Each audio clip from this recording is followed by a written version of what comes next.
Ngayong araw guys, pumunta ako ulit sa Cebu ko. Part 2 ito guys, pakita ko sa inyo guys yung lugar dito. Ito guys, merong mga katis dito guys, merong tinda dito, ibang tao pupunta dito, ibang lugar. Ito guys, yung Ismail, yung mga friend ko, kilala ko yun. Ito guys, maraming tao dito, araw-araw pupunta dito kasi maganda daw pupunta dito, walang entrance, yung katis na yung biyaran. Ito magagandang mga view.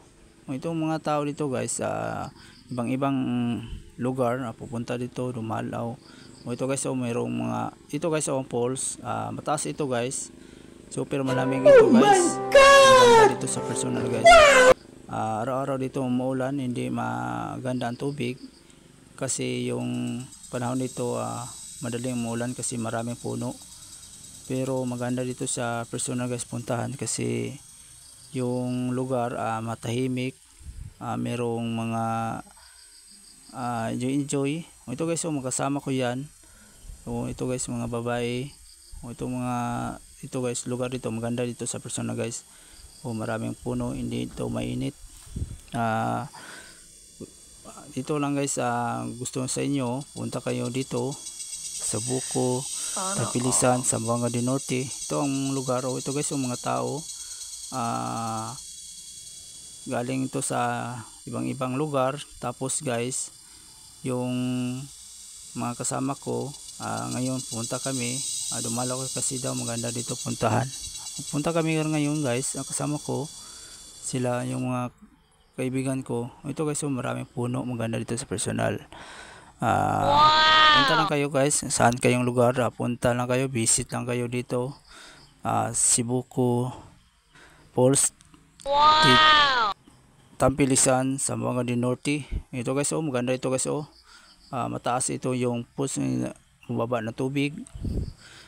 Hindi siya magandang tubig guys, pero ngayong araw umuulan siya, ngayon lang natapos.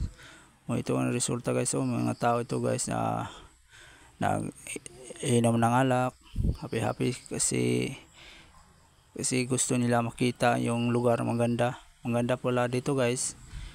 Maniwala mo sa akin guys, visit lang kayo. Meron nakalagay guys, kung gusto mo sumakay yan dito guys. Maganda dito guys, puntahan guys, walang interest dito guys. Pumasok kayo.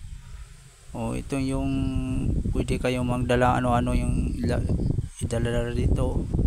Merong mga tinda, yung mga alak, anong gusto nyo nandito guys. Punta lang kayo, visit lang.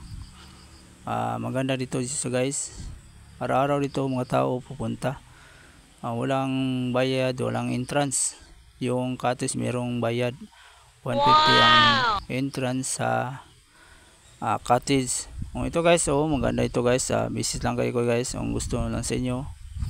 Yung mga friend ko nagsiselfie. Ito guys,